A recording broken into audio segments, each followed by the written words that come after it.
And to our earlier report on the G20, where President Bola Tinubu has called for a global framework that benefits communities hosting critical minerals in Nigeria and Africa, ensuring value addition at the source. Represented by Vice President Kashim Shettima, he made the call at the third session of the 2025 G20 Leaders Summit held at the Johannesburg Expo Center in South Africa. State House correspondent Abdurrahman Jibrila has more. The demands are coming just as Nigeria also backed the creation of global ethical standards for artificial intelligence, aimed at accelerating development across the world, highlighting that for Nigeria and Africa, critical minerals are more than natural deposits, as they hold the promise of industrial transformation for the continent. The Nigerian leader stressed that while the possession of resources alone does not guarantee prosperity, relevant authorities must ensure that the extraction and trade of critical minerals are governed by fairness, transparency, and accountability. Africa cannot realize the positive paradigm shift we seek in its development trajectory without a collective resolve of the G20.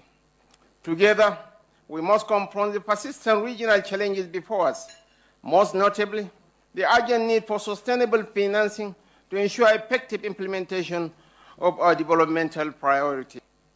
The Nigerian leader further stated that as the world advances through green and digital transitions, progress must remain people-centered.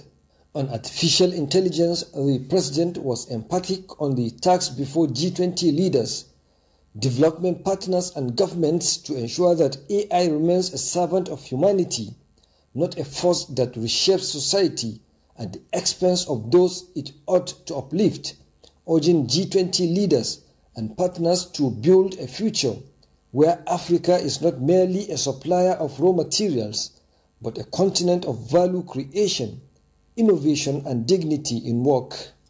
Nigeria has in recent times demonstrated its readiness for both foreign direct and portfolio investments. This progress is driven in part by the fiscal policies introduced by the present administration, all aimed at enhancing the ease of doing business in Nigeria. We are committed to establishing 1,000 active businesses in each ward in Nigeria, with a clear objective of stimulating our local economy through grassroots empowerment, skills acquisition, and job creation. Nigeria also asked world leaders to come up with a more equitable and responsive system to manage global financial flows and address the recurring debt crisis in a manner that meets the needs of all nations.